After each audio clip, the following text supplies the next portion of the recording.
Yes, folks, it's Thursday. I'm Fred McMurray. It's 2 p.m. Pacific, at least last I know, which means this, for some reason, has to be...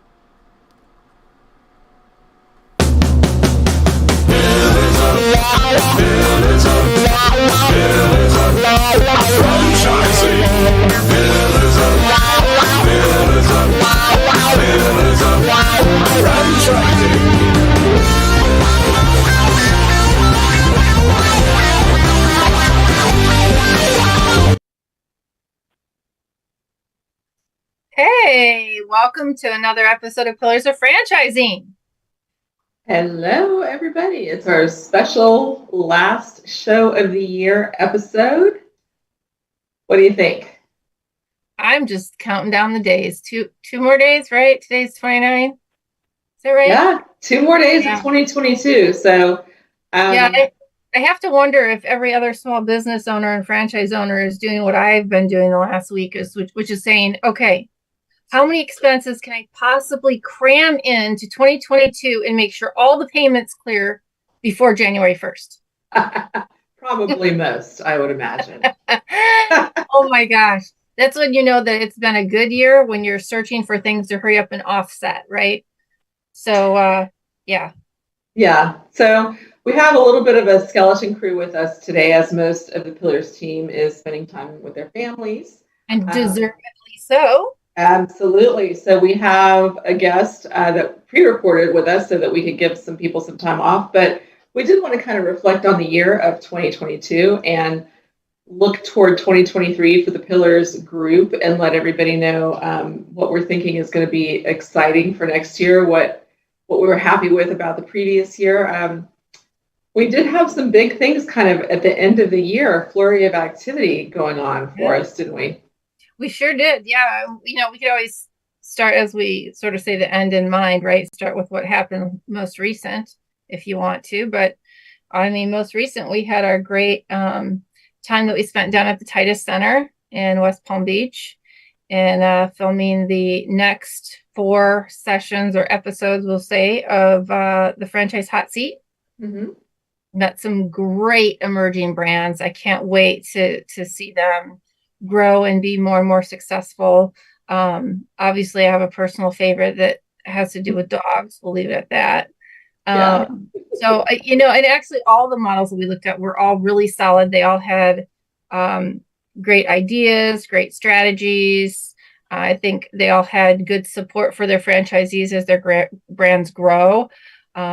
And certainly, since we help people find franchises here at Pillars of Franchising, it's great to actually have some one-on-one time with the founders of these businesses so that you really get to know who they are.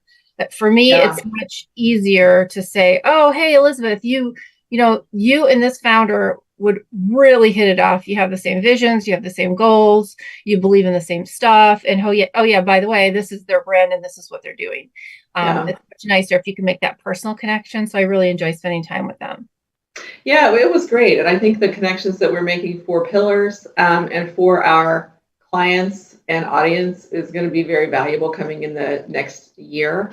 And speaking of those 4, we're going to do our March issue. The January issue is coming out on Monday, but the March issue is going to be about emerging franchisors, or emerging brands to keep an eye on. So we are going to profile the ones who were the contestants on the hot seat and give you a little bit. We're not going to give anything away. You've got to wait till the shows come out, but we are going to give you an idea of who they are, what they do, what they offer, what their business models are, that sort of thing. So I think that's going to be kind of a fun way to keep us engaged. We've got a lot of connections going on with the Titus Center going forward. And also we've connected with Carlos White out of Dallas and the Dallas Initiative that we're covering his story in the issue that comes out on Monday, which is about recharging, rebooting, and reinventing your career. So he's trying to reinvent the south side of Dallas and introduce more franchising and be a real hub for franchising and bring in training programs and that kind of thing to help the community find success through business ownership. So I'm really excited about him. His article will be out on Monday, so take a look at that. We're also, I'll just throw in the cover story is Laura Spalding, who's overcome, rebooted, and reinvented her career several times over the course of her business life. So it's a good time to talk about those things as we're all looking to kind of re-energize. Right. But also, we are getting more engaged with people who are doing good things in franchising as a business. Yeah, I think what's cool about both of those things that you have just talked about is that it also goes step in step with everything that's going on outside of franchising and in corporate America as well. And that's all the diversity, equity, and inclusion. And so whether it be, some of the battles that Laura has gone through, or whether it be some of the challenges that Carlos has decided to take on, that the good folks of South Dallas are facing. I mean, this is really kind of franchising getting together to say, hey, listen, we may all be small businesses, but we are going to make a difference. And if everybody joins in, that's the whole collective power of many, right? And so I think that that's going to be really interesting to watch this next year. I think we're going to see really great things coming out of Dallas. The previous month in November, or was it the first week of December? I can't remember. It seems like I was on the road the last 2 months straight. Yeah. But I spent time in Orlando at the Franchise Brokers Association event, where we had, oh my gosh, 100 and something franchises down there, and got to meet with a lot of great people. Some of the people who've been here on the show, which has been really good too. Ron Bender was out there with Men in Kilts. Interesting story about that brand. And they are joining what I call the conglomerate, or the umbrella companies, right? Like Neighborly is my umbrella company, or my collective umbrella brand. And so it's interesting to talk to him and some of the brands. I think it was Maid Pro that I also talked to. They're joining under one service umbrella. And so it's interesting to talk about the changes, what the franchise was like when they bought it, and now that they've grown and they've been purchased by an investment firm. What are some of the things that you go through as a franchise owner, both emotionally and financially, and from a marketing perspective, from a staffing perspective? I mean, a lot of things change. So we're going to look forward to doing a lot of reporting and sharing of stories on that in this upcoming year too, because we know private equity is really the way of the future for a lot of franchise brands. People are just growing, and then all of a sudden, whoop, somebody comes in and buys them right up. So it'll be very interesting. Yeah, absolutely. And in terms of the show, I think we're up to almost 40 streaming platforms that we're streaming out to, which is huge. Fred's been a busy little bee on the hamster wheel of digital media, making sure that we're out there and making as much impact as we can across as many platforms as we can. So that's an exciting development this year. We've brought some new people onto our team. We've got Karen Kimsey-Sward joined us in leadership role and in a mentorship role, and she's got big things planned for us for 2023. Yep, we're looking to expand our ability to help people buy franchises by bringing on someone else to help us in that. That'll come later this year. So we've got Andrea Mundy. Don't forget. Yep, she joined us. Go ahead. And she's a great talent who actually built her brand, turned it into a franchise, and then was acquired by an umbrella brand, a parent company, so to speak. So she's run the whole gamut.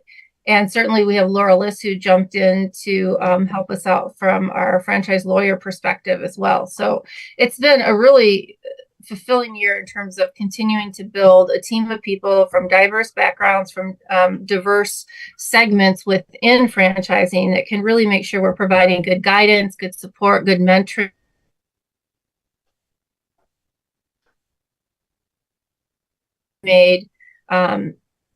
Molly Maid Neighborly Convention reunion. I think that was in October. I mean, I'm telling you, time's flying here. And we were really pleased to meet a couple of people who said, oh my gosh, we enjoy watching the show. And we wound up buying this brand because we went out to Pillars and you guys were explaining the FDD and all the great things that we need to look for. And that really helped us understand what it was that we were doing. And then we met another person who bought a Molly Maid in my neighborhood and said, oh yeah, I know all about you. And I'm like, who are you? I don't even know who you are. You're very nice, but I don't know you. And come to find out, she bought one of my friends who retired. She and her husband bought their franchise. And so now we've got a great relationship. They watch the show all the time. And that was one of their kind of teetering points to go and to buy a Maid. So it's been a really interesting year. We've met so many people, both from a listener point of view, people who are in franchising, who want to be in franchising, from a supplier standpoint. I mean, it's really been fantastic. So, well, it really has. And we can't forget Jerry and Ray. Ray started his new segment talking about buying an existing franchise and the pillar is pillar. So that's going to be a big thing, I think, coming up in the coming year with people who may be looking toward retirement or, coming to the end of their contracts. So that's an important topic that he's covered, and he's going to cover a lot more as his segment progresses. And then Jerry, who's always the greatest proponent of franchising ever, who always says it's always a good time to buy a franchise. And he had a book come out this year, so he had a big year personally. He had a lot going on in his business. And he acquired a couple of joint chiropractics. So he's got tons going on and is always very generous with his wisdom and experience to the audience. So I just didn't want to leave Jerry out. He is tending to a grandchild who got a little cut on his head and is getting some stitches as we speak. So we want to wish them well. Yes. Sure. I will also say we've got our silent team behind the scenes that helps us. That by request will remain nameless, but also our very favorite business partner, Jim Trelevin, who provides us such great guidance in how we structure the Pillars organization as a corporation and how we grow in the future, making sure that we can, take 3 or 4 different business segments all under the Pillars of Franchising umbrella and make them each successful. So a shout out to Jim as well, because he's been a real huge help in making sure that we're doing the right things for the right reasons at the right time. And so enough about all of this past year, because I don't know about you, but I hate the rear view mirror. I prefer to look at the windshield. And I think we've got some really good stuff coming up in 2023. We absolutely do. Everything's going to keep on trucking with additions. We've got some new contributors coming onto the magazine. We've got some segments that we want to bring on. Some of our previous guests who we realized had a lot to offer as contributors. So having them come on periodically, doing more panels. Andrea puts together some great panels for us, as we'll always do our Women in Franchising panel, but she tends to put together really great people who have complementary experiences and skill sets, who really have a lot to offer the audience. So I think that is going to be great. She's going to be on a little bit more coming up in the next year. Yeah, absolutely. So things are going to go gangbusters, I think. And hopefully this franchise hot seat, we can build that up and help them get that out there a little bit more and become better connected to some of our relationships that we have grown. Yeah. I mean, our goal's always been to get our Roku channel going, and we're feverishly loading stuff to get that going. And we're always striving to make the show here better, whether it be getting new cameras, new sound systems, whatever we can, to make sure that not only is it a creative show and an informative show, but also that we're broadcasting, to a high level of standard and high quality. So if you've got feedback on those things, we certainly would like to hear from you. And as well as we go through all the shows, we ask that you call in if you have questions. We have a lot of people who like to go into chat and send us questions. So I think this is going to be the year we're going to really look for a lot of feedback from our audience, especially as we're talking to some of these really interesting guests. We've got some great co-hosts that are going to be joining us, on a quarterly basis or every other month basis.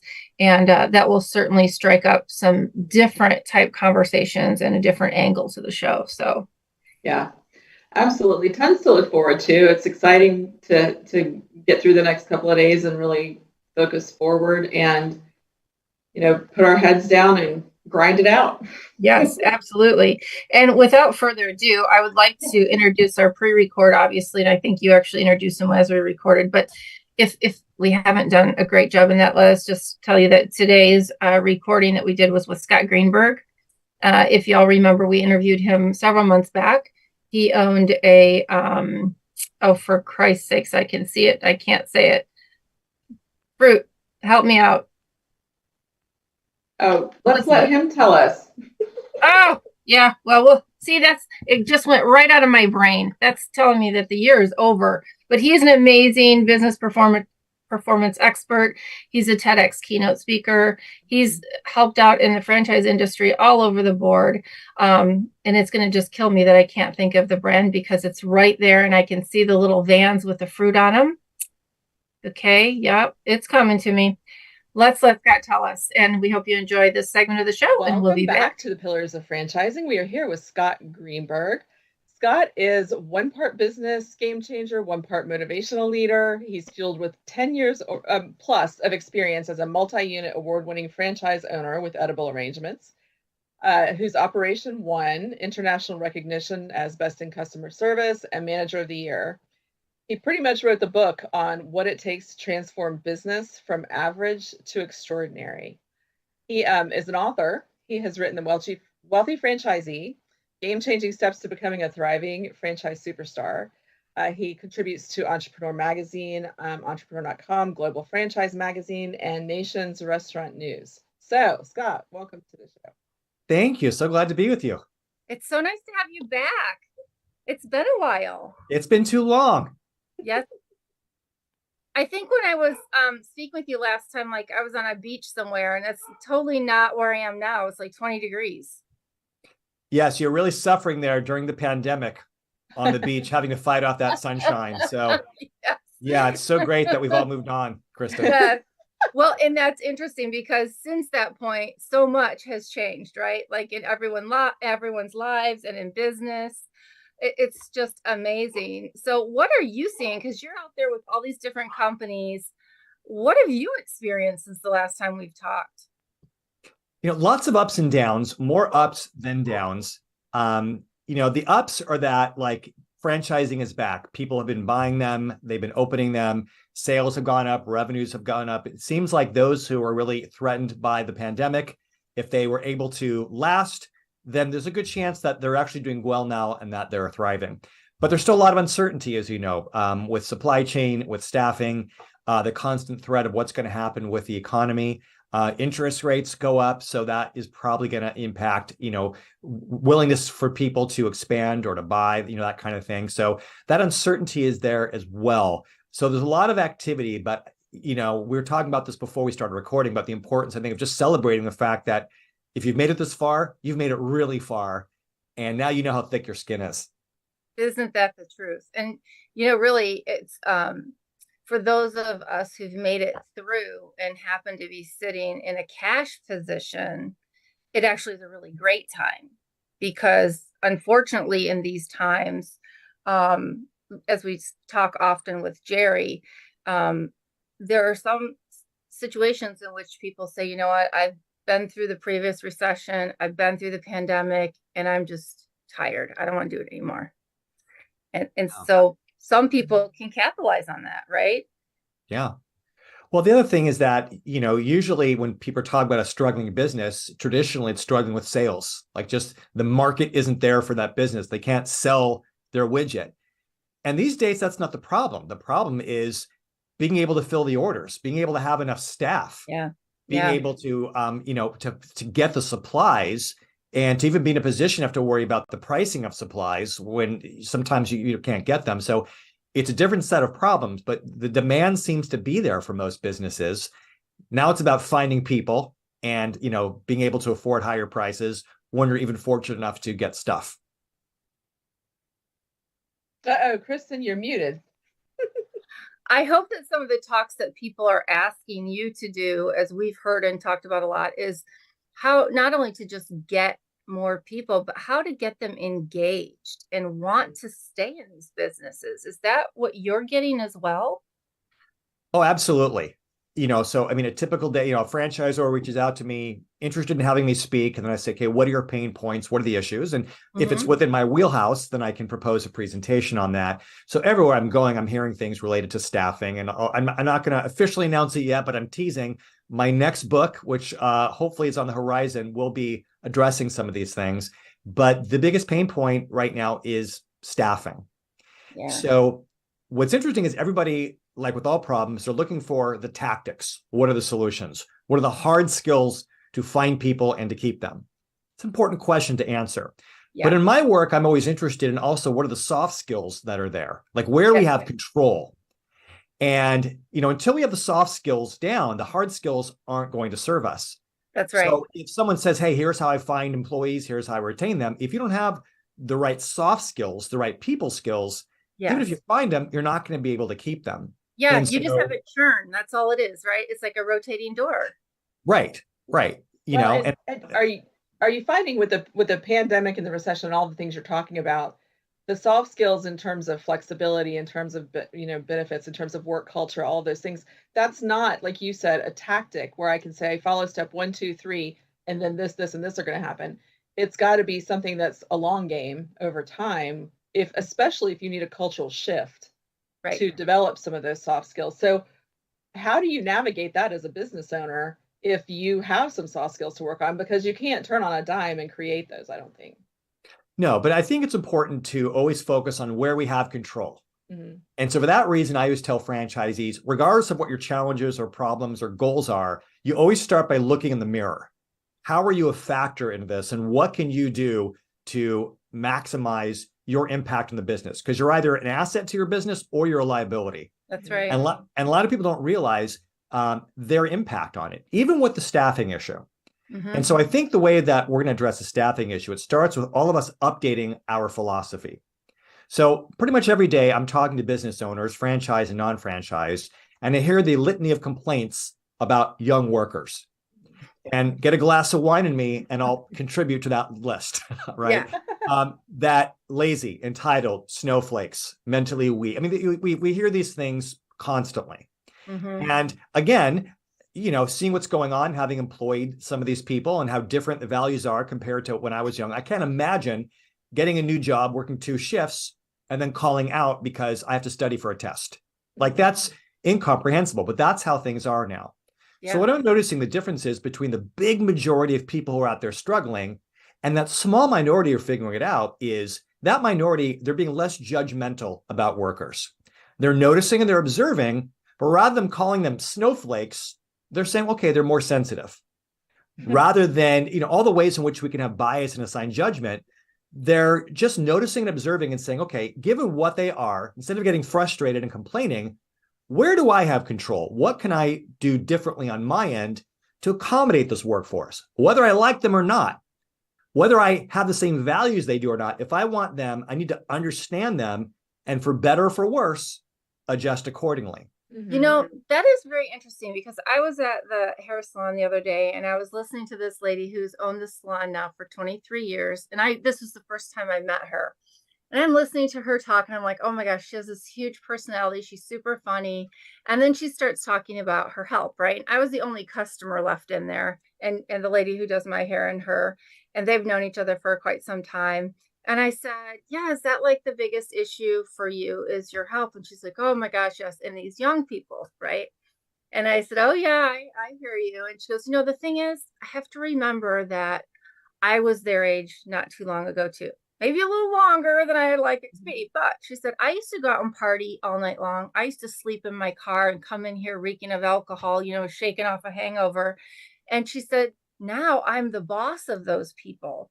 They haven't necessarily changed that much in their lifestyle and what they do, but it's easy for us to forget those days. So she said, same thing. I have to remember what it was like and what their priorities are. And I have to manage more to their priorities and more to their lifestyle, like the whole meet them where they're at instead of where we think they need to be.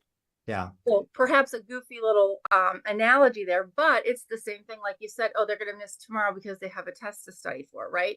It's not what we think their priority should be. It's now we have to realize where their priority is and try to accommodate that because we're not that much in control anymore. They are. Yeah, it's labor owns the market right now.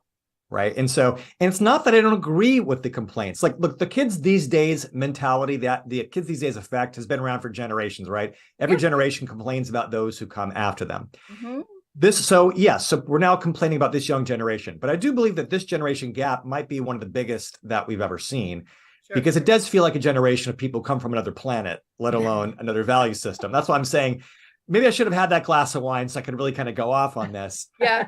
What's interesting I found, though, is my conversation with franchisees, if I don't acknowledge this reality, then they think that I'm disconnected and don't get it, and they don't want to hear anything that I have to say. And so I really want to validate for those people of frustration, like I get it, but expressing it and harping on that isn't what is constructive. So I'll give you an example. I recently keynoted for Rita's Italian Ice. As I always do, I interviewed a number of franchisees in advance, and I always asked them, what are their pain points and challenges? Not surprisingly, plenty of people said staffing, but a few people said, actually, for me, it's not as much a problem. And what's interesting is those people sounded just like all those great franchisees who I interviewed for my book, that Wealthy Franchisee Mindset, and they're less judgmental. They observe it, but they're trying to be more objective about it and say, so how can I pivot? How can I accommodate them? And so, one woman, she was saying, we're all about culture. I'm just talking about that. But another guy was saying, well, they don't want to work a lot. They want to work a little. So he actively seeks out very busy high school students. Because if they're busy, that they're sort of engaged in what they do, and that works well for him. And then he hires more of them, but he only gives them 1 or 2 shifts a week. And then he makes it easy for them to swap out, because that is what they need, for better or for worse. Yeah. So, that's so interesting, because we've got it's not a franchise, but they have multiple locations at the chicken place that my son worked for in high school. And that's what they do. They have so many kids working there, but for a high school student, I think it's a little different than when you're getting into young adult and college. But my son he worked at a grocery store. They wouldn't let him off for band. Well, he was going to get a grade dropped if he didn't show up for band. So that was a legitimate problem. I'm like, you have to prioritize your band grade. But when he switched to the other one, they swap in and out. If you have something for school that you've got to do, a performance or whatever, they're like, we'll cover it. Don't worry about it, because they've overstaffed, even in this climate. But it's lots of kids working little shifts, like exactly like you said. But I think the issue is getting the people who are so frustrated to understand that you can't control, like you said, any of that. So how are you going to overcome it and shifting that conversation? Yeah, you don't get angry at a customer because they want something different. You just you wrap your business around what they want. And nowadays we have to do that with employees. And again, a little bit in defense of young people, as a parent of 2 teenagers, I also know that they're growing up in a different world. When I was a teenager, the best athletes at my high school, of which I was not among those ranks, they played 2 or 3 sports. These days, you got to play 1 sport only and play it year round. And you can't skip a practice, let alone a game, for anything. And if you do, then the coach goes off. And every part of the kid's life, everyone says that is your priority. That getting a 4.0 is not enough anymore to get into college. It's not enough to take a test. You have to take a test prep class. Everything is urgent. And so it's just a different world. And so as an employer, who do you think you are to say, well, you need to drop everything you're doing, and I expect you to be here on these shifts, when their coaches and everyone else are saying, the same thing? It's just, it's very different. And the more we can start to have empathy and compassion and remove the judgment and bias, change the way we think, change our operations to revolve around how people are now, the sooner we're going to get the solutions. It's easier said than done. It is. But I'm noticing that some are cracking the code. Well, it's interesting because when I was first promoted to a manager, one of the first lessons that was given to me by some of my mentors is that now that you're a manager, your number 1 priority is to take care of the employees. They are your customer. Because if you take care of your employees are going to take care of the customers. You still have to take care of the customers too, through proper scheduling and proper training, but of your employees. Because that's how you have this, your values, your level of desire to service the customer gets filtered through the employees, right? And if you don't take care of your employees, they have no interest in taking care of your clients. There's nothing in it for them, right? Because taking care of them is that you recognize their value, you reward them for a job well done. And if you're not doing that for them, what's there with them, right? Why? Yeah. I don't care. Yeah. So it's interesting sometimes I wonder, we talk about the talks and things that you give, and I think about all of the people kind of in general and overall, all the companies that pay for their executives to go to these discussions. And I think, well, how often do these companies take their hourly managers or their lower level managers, who actually are the ones, I use the term very loosely, touching the employees that are closest to the customers, right? Because it's okay if you do this with your top tier executives. But by the time it filters down, what is really the message? How sincere is it? How accurate is it? Because we know that, let's just say as a business owner, you go to convention and you come back all pumped up. By the time I get back and I want to deliver it to my staff, maybe 75, 80% gets back to them, right? Because you lose a bit of that. So if I'm an executive at a huge corporation, it gets watered down to the next level, gets watered down to the next level. By the time it gets down to the hourly employee, how much is left? Well, it's such a good point, Kristin. And it's not just that there's a loss of hype and enthusiasm that you get when you go to a conference. There's also just such a big difference between a CEO who leads a bunch of C-suite executives and vice presidents, right? And then a manager who's leading shift workers. And again, quick secret preview, that is what my next book is about. There's so many resources out there for management, for leadership, but invariably it's for career people. Exactly. Right? Not for the hourly worker who might just be there for weekend money, or I mean, maybe they're there for full time, but it's a completely different thing. In franchising all the time, we see people who come from the corporate world. They might have had hundreds or thousands of direct reports. They go into franchise, they open an ice cream store, and they don't know what to do with their 10 employees who are hourly because they haven't managed that kind of employee. Yeah. Right. Yeah. But again, as in all cases with management, we start by looking in the mirror, and it's not that I don't agree with all the complaints that people have about wage workers, but the complaining itself isn't constructive. Sure. So it's going to come down to compassion and empathy and saying, okay, this is what they're like. So let's remove the judgment. How can we understand them and then wrap our operation and our recruitment and our management style around who they are? And it's easier said than done, but all this starts, the solution, I know, I'm just in my heart of hearts, I know it's wrapped up in a philosophical shift. And I believe, once we do that, we're going to figure it out, but things are going to have to change dramatically. Yeah. Well, and to take it a step further and not just eliminating the bias and the judgment, but also seeking the value of what they do bring to the table. Because, my children are in that age group. They're 20s, pretty much all of them. And there's a lot of value. I mean, I see some of these things. I like to think my kids are pretty hard workers, but I still see some of what has been said. I have to talk them through different emotional things when I'm just like, just get on with it. Suck it up and do it. So, but the value that they bring, they're so much more equipped in technology and in the world around them. Their knowledge, because it's accessible to them, is different than what ours was. And then they get obliterated by the pandemic if you're like a young college graduate.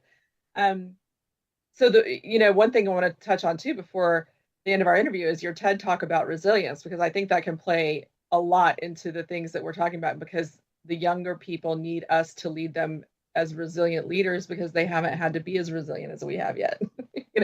So what do you think in terms of the philosophical shift? What do you think the younger generation brings with them? When we're judgmental, we call them thin-skinned and snowflakes. Right. When we remove that judgment, we see people who are more in touch with their emotions and who collectively are going to force workplaces to be more emotionally accommodating.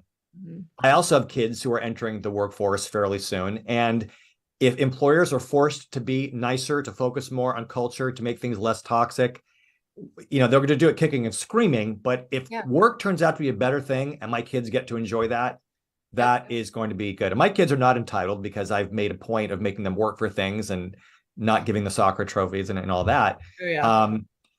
But I think that they bring a lot. It's interesting. I think you mentioned technology. It's a blessing and a curse. It's a blessing in all the ways that we understand. And kids know technology better than anyone. They can help with the social media and all that and spreading the word. But sometimes technology is a problem. So my son, during the pandemic, wanted his very first job. And he ended up getting it at In-N-Out Burger.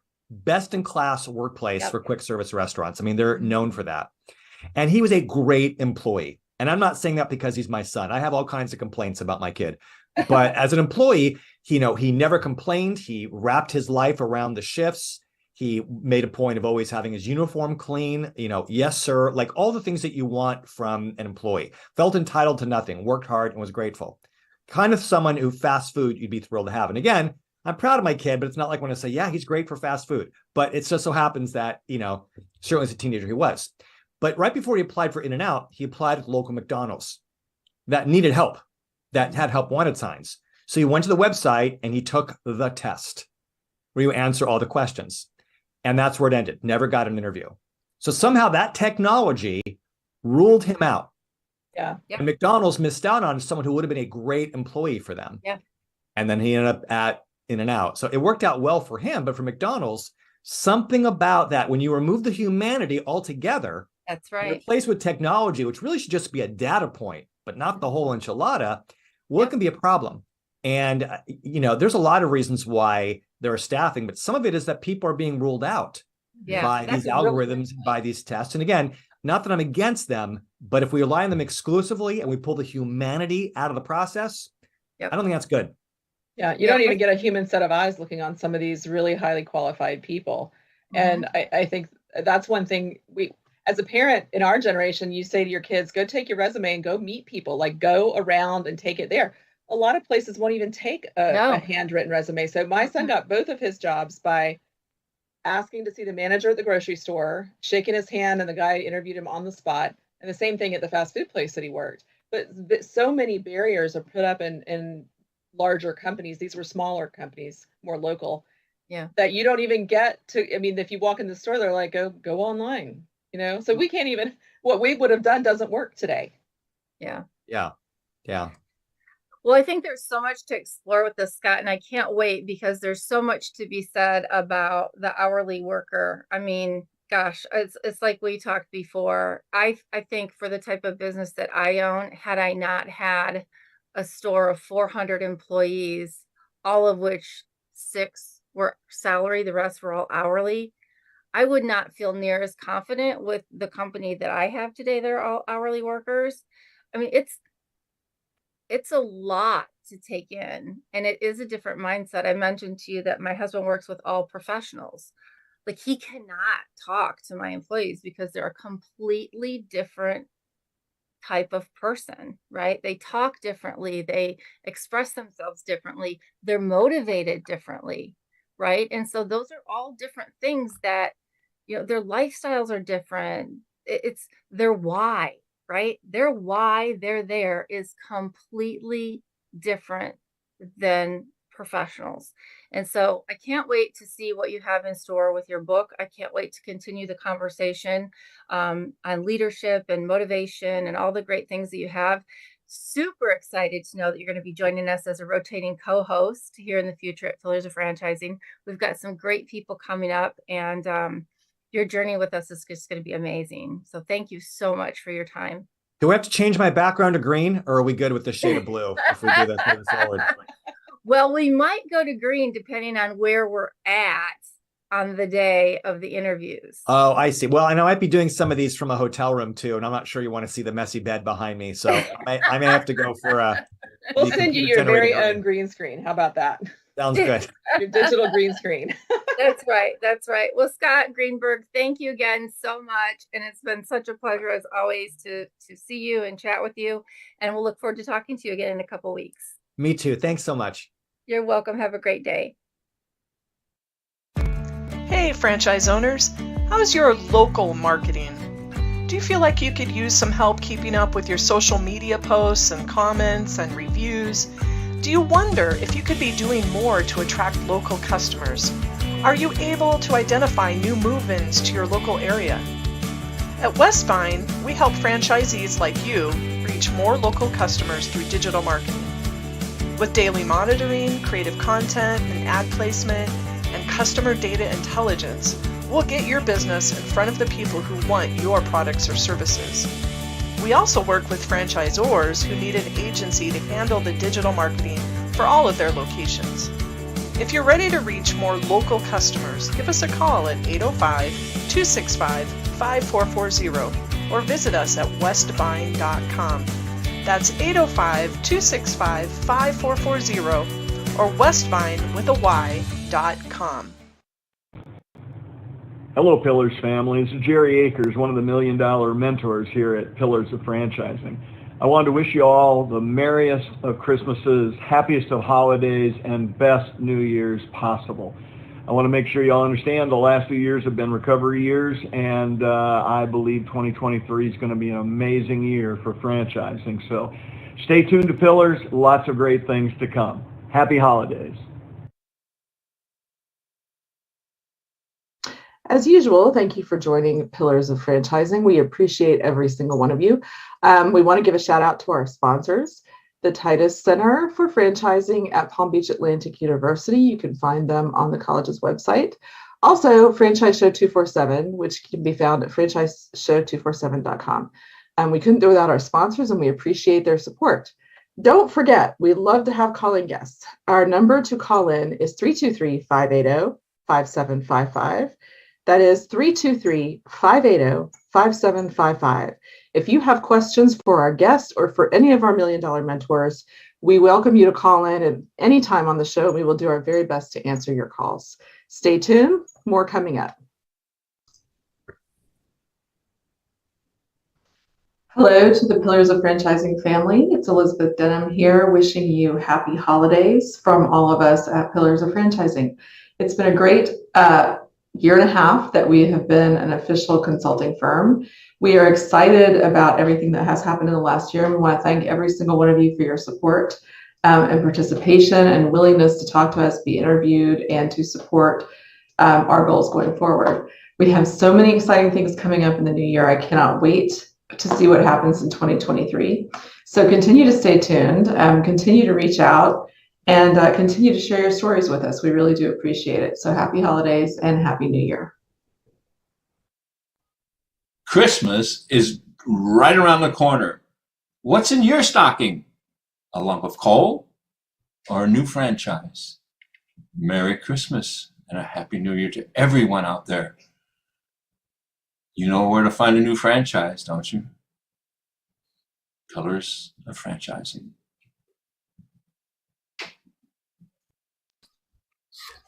Hi, folks. It's time for another episode of Pillar with Ray, my erstwhile co-host, Ray Pillar. Ray, how was your Christmas?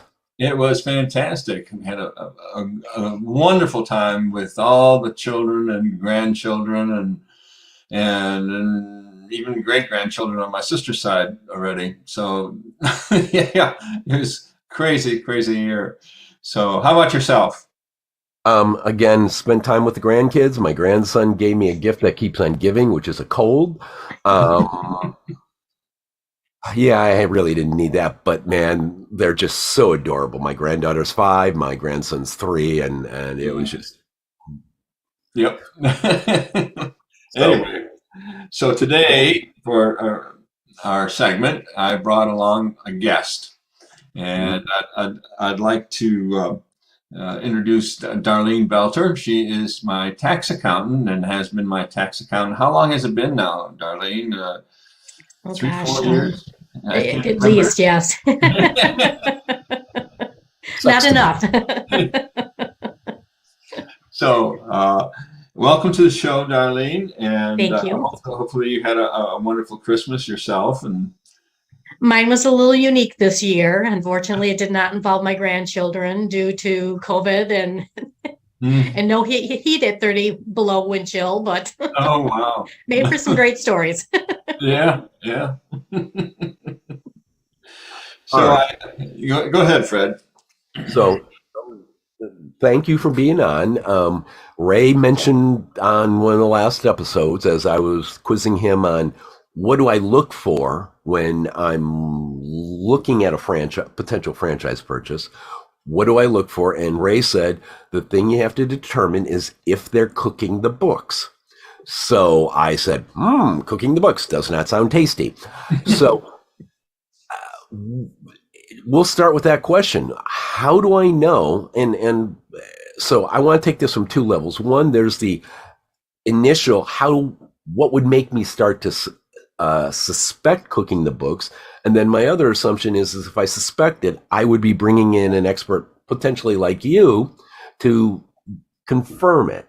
So in that first broad brush of a non-professional type like me, or a non-professional accountant type like me, yeah, I think that's something like that. What should start to ring alarm bells in my head to say, okay, we got to go into this deeper and I got to bring a professional in? typically the lack of records is the first thing that is difficult if you're trying to look at a business. Sometimes if they don't have the records, they'll give you projections, assumptions. I believe it was this amount. And that's usually a good indicator that they don't have good books to give you accurate information on what you're buying. Mm-hmm.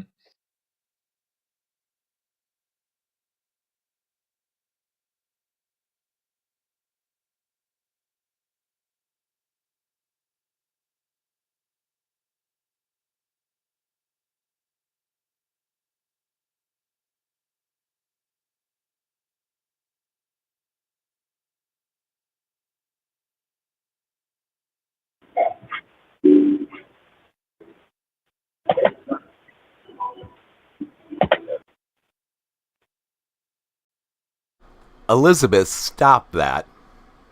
How about I unmute my mic? That would help, right?